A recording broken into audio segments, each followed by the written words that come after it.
Hey y'all, welcome to the Fact Chicks podcast where Haley and I break down media and yap about building a startup.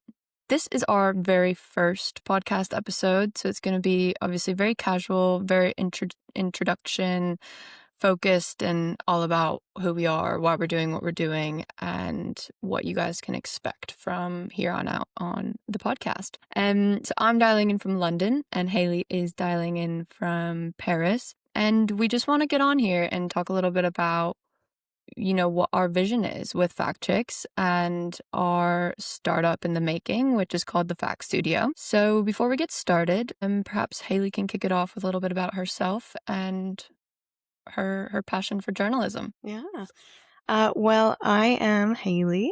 I'm an Australian journalist, and I came up with this idea about kind of reshaping media education for young people around in April. And then I brought the idea to Jenny because I thought she'd be the perfect person to help me achieve that. But yeah, I didn't really know what it was going to look like, and I still don't know what it's going to look like. I think we're still trying to figure that out, which is why we can talk and yap it through on the podcast. But yeah, I've always been passionate about journalism. I've worked in international news for around 5 years now, and I am passionate about it, but I think we're leaving young people and children behind in terms of how we shape this new media landscape. And yeah, I wanted to do something about it. I have no experience in startups or anything sort of entrepreneurial, so that's why Jenny is here to help, and she's also on the team as a founder as well. But yeah, this is a good way to yap and hopefully flesh out ideas. Yeah. So taking it back, I still remember the first day Haley brought this idea to me. And I was watching my boyfriend Thomas run a marathon, or no, half marathon. And I was sitting there for like 2 hours, but right at the beginning, Haley called me, and I think you were in Australia still at the time. So it was obviously a significant time difference. And I was like, okay, well, I've got 2 hours, just send it over. And we just talked it through about, well, this is a kick-ass idea, first of all. What can we do with it? We both had day jobs, so we're like, we could just talk about it. And it kind of took us a few months before we were like, let's just make it our thing. But if anybody is listening to this and knows how difficult it is to just start a business, especially when you're in your 20s, it is, which is why we decided to launch Fact Checks in the meantime, which is just going to be candidly speaking about what we're learning, what we're seeing, what we're consuming in the news, in the media, online, because ultimately, I guess we are our target audience in a way. And so, yeah, we're really just trying to get to the bottom of things and talk it through, what we're enjoying, what we're finding challenging, but then also dissecting what we're consuming along the way and seeing where that takes us. But as Haley said, yes, I am also a news junkie. I've been working in journalism, and I just so happened to build my career around writing and reporting on startups and that ecosystem and that community. So I'm a mega startup nerd. I love it. Love to read a good business book. Love to speak to some founders. And I think that's something that's going to be an interesting mix on this podcast, is we're going to be speaking to so many different industry leaders and professionals, both in media, in the creative space, but also in the startup and founder space, and just really trying to get a well-rounded experience out of it. Yeah, I mean, yeah, it's been exciting so far. Again, we don't know what we're doing, but we're learning about it. And yeah, we just figured this was going to be an easy way to reach you guys and to talk about what's happening. But yeah, all the more fun behind the scenes, future focused things that we're going to chat about. We're quite excited. I think also it is because social media, traditional media in general, it's all getting to this turning point where it's becoming like increasingly unclear. And I mean, I guess you add in AI as well. And that's why I think talking this out is really helpful, because there isn't really a straight answer for this right now, especially with how we approach it for young people. So yeah, just researching, talking, kind of trying new ideas is how we're going to actually see some progress on it. Yeah, and in a way where we say the media landscape is changing. I mean, depending on who you are and what you do for work or what you do for fun, like, I guess we can take that in so many ways, but it is changing so quickly. I mean, so many people consume their news online, on social media now, and you wake up and it's kind of the first thing you do is you just scroll through your feed, you see what's happening, you might send a photo to someone, or, share it so quickly. There's TikToks, there's memes, there's Instagram reels, there's all of these different like creators and independent journalists and reporters coming up online, not to mention even just social first media organizations. And yeah, we're just really trying to well, I guess, shape the future of or the next generation of news consumers, but also those creators and those storytellers in a way of trying to help them find their voice in a responsible and impactful way. Because you shouldn't be scared to share your voice, but you should you should know how to use it and what more can bring from or like what more can come from it. And yeah, how impactful that can be on the future of everything, democracy, your industry, and everything that you care about. And I guess that's what we're trying to foster is a bit more of active participants in our world instead of just doom scrolling all the time. Because again, we can get caught up in that easily too. Yeah, I mean, and I think it's interesting. We've researched other organizations that are doing something similar, and there is kind of that lack of action and kind of productivity in it. And I think, I mean, it doesn't really make sense to me because young people are creating, that's what they're doing. I mean, TikTok especially is for creators, and yet everybody's on there. That's what's one of the fastest growing news organizations, news, outlets in terms of social media. But yeah, so it makes sense. I also think something's interesting about us and the way we say we want to reach young people, right?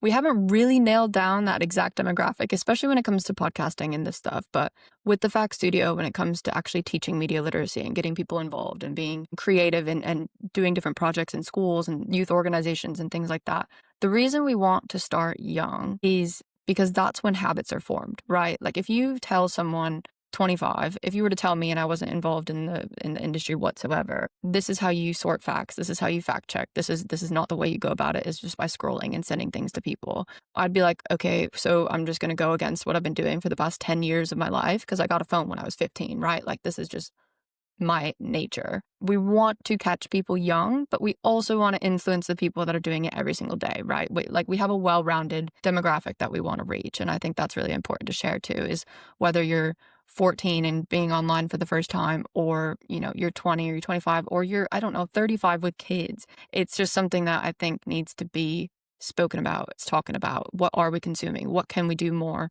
with what we're consuming? How can we create? But then also how can we question what we are consuming? We need to ask why. We need to look further. We need to look beyond the headlines in a way that sometimes we just don't do that when we're chronically online. Yeah, I think the first thing you can do is ask why. And I think as journalists, it's for us, it's quite natural. But I think for young people and people who might not know what they're kind of passionate about yet, asking questions might not be the first thing that they think of. And even just encouraging that is part of it.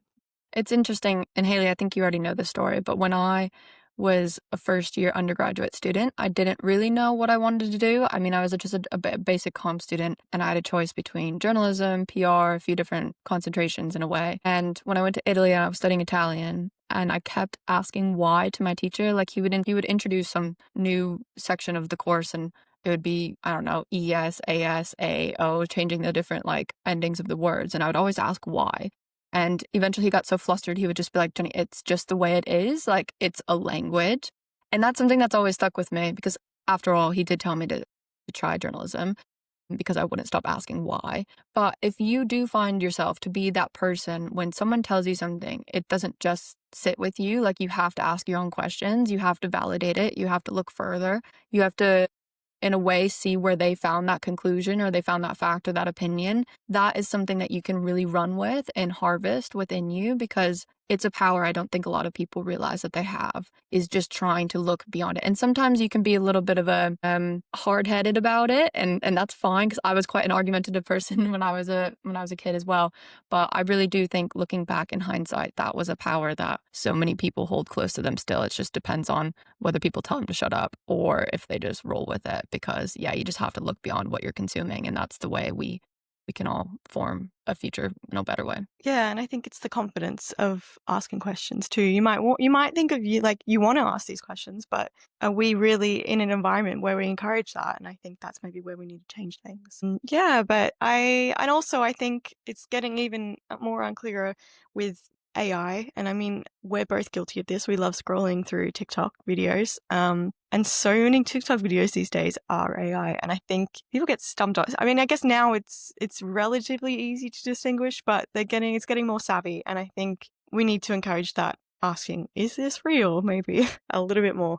And it's interesting too, because we're getting to that point where so many people do have this distrust online that it's really difficult, because we'll see AI and we won't think it's AI. So then we share it and we believe it and we see this and we consume it. But then there are real things that then we start thinking are AI. So how do we find like that middle ground of finding trust and knowing when not to or when to question and when not to question, but also finding the right path forward? Because so many things came out, for example, like last week where everybody was like, oh, that's an AI video of so and so. And I'm like, but is it? Or do you just now get worried whether or not it's an AI video? So it's really difficult how we're going to be able to like navigate this new landscape we're entering where we're taught to question things and to look past what we're consuming, but then also we start to over question things and then not trust what we actually should trust in the media and in news in general. So, another thing that really kind of was a catalyst for us working on this together was that late July, the UK government announced that they were lowering the voting age to 16. So now 16-year-olds and 17-year-olds will be able to vote in the next election in the UK. And that's great. And I'm all for, increasing democracy and yeah, encouraging it. But there wasn't really anything in place to get young kids out to vote, to get them excited about voting, to even know how to vote. I think that's where a lot of our ideas started. We were like at the pub just chatting and we spent like 2 hours debating this. And I think we were like, yeah, we should both do this. I think we need to care more about what young people think and how they engage with their democracy and how they can be informed voters. And there's not many resources for that. And that's what I guess we're going to try and work on as well. My question, Haley, is do you think you would have been fully prepared to vote at the age of 16? No. No, me And either. I was pretty engaged as well. And I mean, I studied politics at high school, but even then, I was not engaged enough in the Australian media landscape to even know what the parties were, what they were about, what issues could face me in the future, what I needed to worry about. Yeah, no, I was not prepared, and I would have been engaged with it if I had the opportunity, but also the resources. I just don't think were there. Yeah, I think there's two things to note there as well as when you say the word engaged, but then also we were on, I'm assuming you were on social media when you were 16, right? Yeah, I wasn't on Instagram. I didn't get Instagram until like 20, but I So was on Facebook. I was on, and that's interesting too, but I was on social media at 16, definitely regularly, as any 16-year-old would be. And I think it was kind of when Instagram was like booming. Because I remember when I was like 13 and I was like, why would anybody want to just share photos on Instagram? It was just like kind of weird to me because it was very new. But thinking it back then, neither of us were prepared to vote at 16, whether we were engaged or not. I had my beliefs, I listened to my friends, my family, but that was pretty much it. It wasn't as crowded with information and misinformation as it is today. So taking that into perspective too is I don't know if that makes it worse or makes it better, but I don't think it's making it necessarily better is that how crowded social media is. And that's where people are spending most of their time. But then also on the engaged bit about policies that will affect us in the future, policies that we should care about, policies of this and, how we can be informed voters is something that we do need to be engaged with. We don't just need to start educating people about what policies are this and what policies are that. We need to get people involved to where they can share that information, where they can feel part of that information, where they can feel like they have a community of people their age and their demographic to be able to speak with about how to get involved in what is going to shape their future and the rest of everybody else's future. So that's why we want the Fact Studio to be the way it is to get people involved and just so passionate about sharing and creating and understanding what is going to be so important for them, and their families and the world and just everything around it. Whereas any 16-year-old that's lectured about XYZ, sometimes they're just not going to listen because I was also that type of 16-year-old where if I was listening, I was also just asking why way too much. But yeah, I think the engaged part is just a really, really important word to put out there because we don't want to just Yeah. sit here and lecture people. We want them to feel involved. Exactly. And we need to I think we're targeting young people that normally wouldn't want to be interested, right, as well. And it's like how can we relate to them that they want to listen to us is going to be interesting. Um but I think the fact that we are young and is helpful. But yeah, you mentioned about the chaos and whether media now is more complex and a bit more overwhelming. I think yes. I think it's a noticeable difference. I think even just in the past couple of years, um, with the chaos of ideas and even just I think extreme views. It's not really here's the facts anymore. It's this is this view, this is my idea of what a fact is, and this is a completely different view, and that's what they think facts are. And I think it's not so black and white anymore. It's kind of a grey area based on your opinions. And I mean, I guess we're recording this in on Monday, 15th of September, and there was a lot of news last week. And I think that, I mean, I texted you yesterday. I was like, I'm literally anxious, and I think social media has such a massive reason for this because it's just rife with hatred right now, and a lot of AI, and a lot of just nobody's listening to any sides. That nobody's really taking facts into account, I think. And it's hard to watch. And I do think that it kind of validates our idea a little bit, though, that we actually are trying to create a better environment.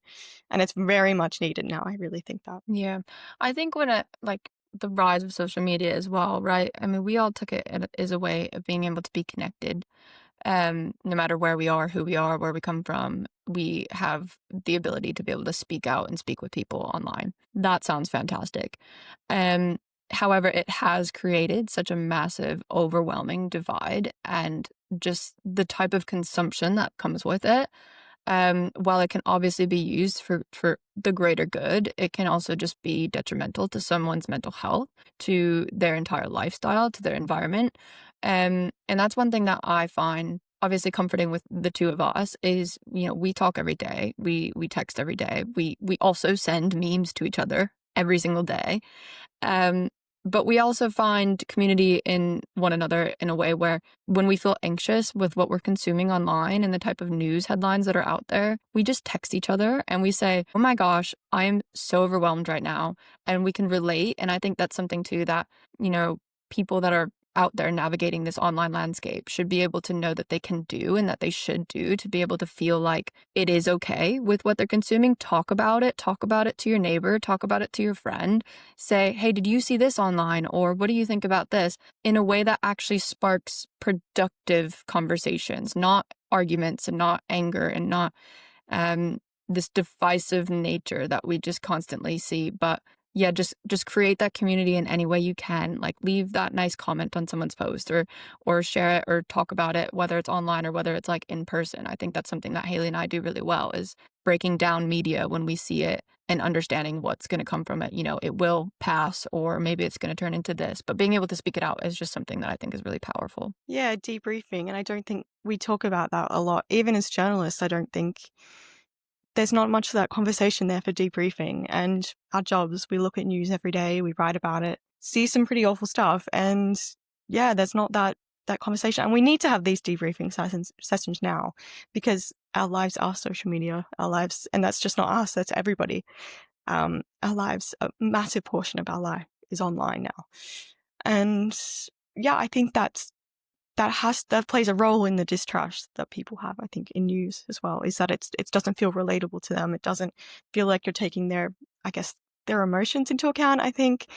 And we need to, I think it goes with creating a community, I think. It makes it a bit more compassionate. We need a more compassionate news environment, I think, as well. Yeah, and on the debriefing and talking about it too, I think there's something there to point out in a way where we often get really overwhelmed with social media and then in the news, and even as journalists, we're like, okay, we're off work, we just don't want to look at the news for like 8 hours, like it just need a break, or we turn on our little apps that keep us off social media or certain apps for like 2 hours or 3 hours.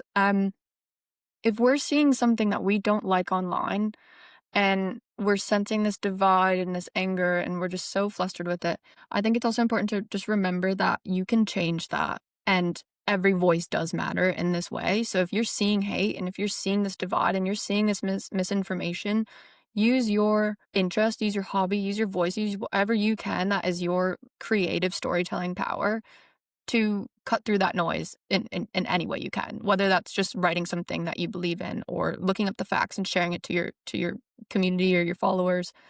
One thing goes a long way online, and we know that. You put your voices to the masses. So don't just sit back and say social media is harsh, I don't want to be on it anymore. I mean, you can do that too, because obviously your mental health is much more important, but I think there is a way of saying, okay, this is really bad. We don't like what this is turning out to be. How can we change that? And I think that's something too that we want to empower people to do with the Fact Studio is learn how to use whatever you can to create that impact for the greater good. Don't just if we all just sit here and say social media is going to be the death of us and the future sucks, then it will suck. So we need to do something about it. Otherwise, it's just quite depressing. And I don't like to be a depressing person. Yeah, I'd like to be positive Yeah. when it comes down to it. So I kind of have realized that we are just yapping a lot, and I guess the people listening, you don't really know a lot about us yet. So I guess we kind of do some speed questions to get to know us. So Jenny, this is a silly question, but what is like your favorite film or television show or kind of just media about journalism, journalists, the media? So I think, I mean, I don't know. So Haley and I are also friends with a lot of journalists. So we already know like so many people's different like movies and all of the, I guess, stereotypical ones. I will say sometimes when I need like an extra boost to remind myself why I love what I do, why I love chasing a story, even when it's uncertain, I love watching Spotlight because it just goes to show where, sometimes investigative journalism goes really unnoticed because there's not always something to investigate that's right in front of you, right? Like you're just kind of you're chasing something that might not be there until you find the clues that shape the story. And to be able to do that takes like a different type of belief, an innate feeling to be able to share that story. So that's a long way to say that Spotlight, I guess, has that really good underlying theme of even though it's not there right away, something might be really important to share and uncover and to show with the world. And the feeling that you get when you're watching it, or even in the newsroom in general, when like something's coming to light and it's this massive, impactful, powerful story that's going to change the lives of so many people, that's unreal. And I think it can be applied in every single industry, in every single belief, in every single value, in every single hobby. Just there's so much impact to using your voice and being able to just stick with it even when something's not going to come true. Yeah, I mean, I do love Spotlight. That is a movie that pumps me up. And I think, if you talk to any journalists, any people in media, you can get a little bit in a adrenaline rush from reporting the news sometimes. And I watch that movie and I remember why I'm in newsrooms. Again, I think for me it's the Newsroom, the TV show. I watched that when I was 18. It actually had a massive impact on me, and I think that's why I started looking into journalism before I went to university. And great show. It's also super underrated. So if you're listening and you need a new TV show to watch, please watch it.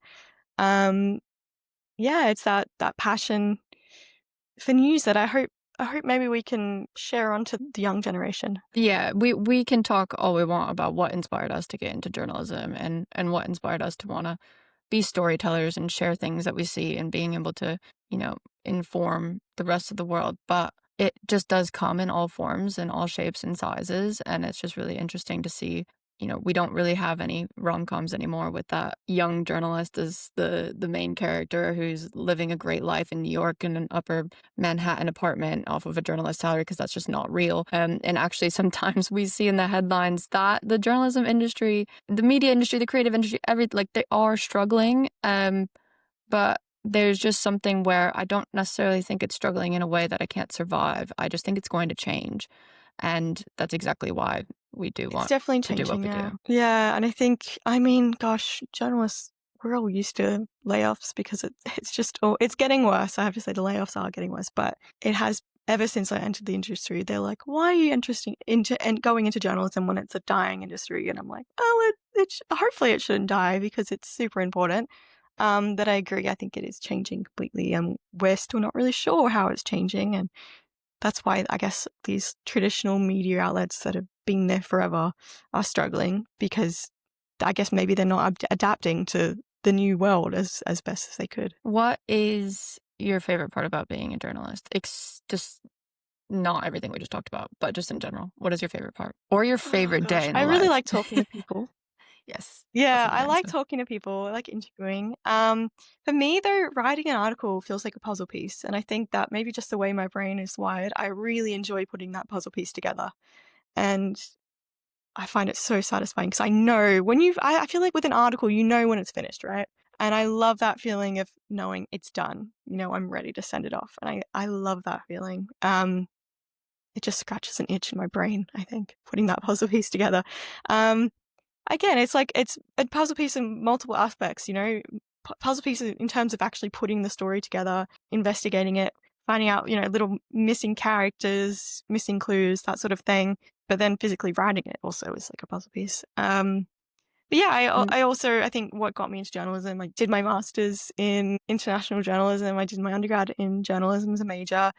So I am very passionate about this idea of journalism as the fourth estate, uh, and you're holding people in power into holding them to account, which I think, you know, we have to. Otherwise, chaos reigns, which I guess is, you could argue that's happening now. But yeah, I think I agree with all of that. And also, one of my other favorite bits about being a journalist and just working in this industry is you become so well versed in so many different things. Like, as a journalist, and you're just such a well-rounded individual. Like, you know a little bit about so much, and I think that goes a long way, and that's something that I think is really powerful in creating this, like, desire for storytelling at a young age, is the more you look into and the more you try to do things in different industries and different policies and different ways of connecting your community even, you just become smarter, and I think, like, even being a journalist who's, worked in the startup ecosystem for the past few years, I feel like I can start a business. Like, we talk about it all the time. I would have not known that, or I wouldn't have known so many other things about different industries. And I guess in the startup world in general, sometimes I'll be interviewing a fintech, the next it'll be a health tech, the next it'll be something completely different and a consumer brand that's doing something totally out of this world. But you just become a jack of all trades at so many different things. And the more we can get people that want to do that, I think we're just going to have a well-rounded future generation that can make so much impact, because why confine your knowledge to one thing when you I can know. choose something that allows you to have that knowledge in so many different areas? I don't think any career can really have that No. much, but maybe a lawyer.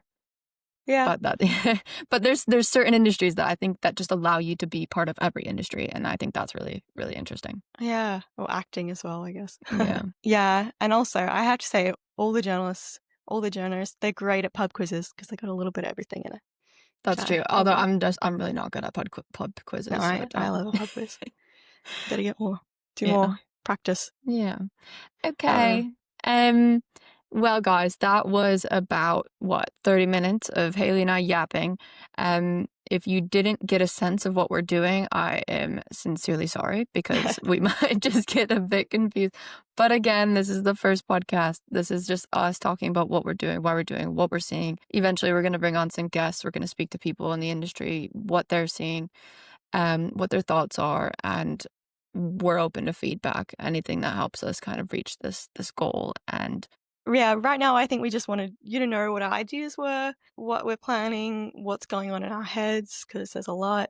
And yeah, I mean, our love of what we're trying to create.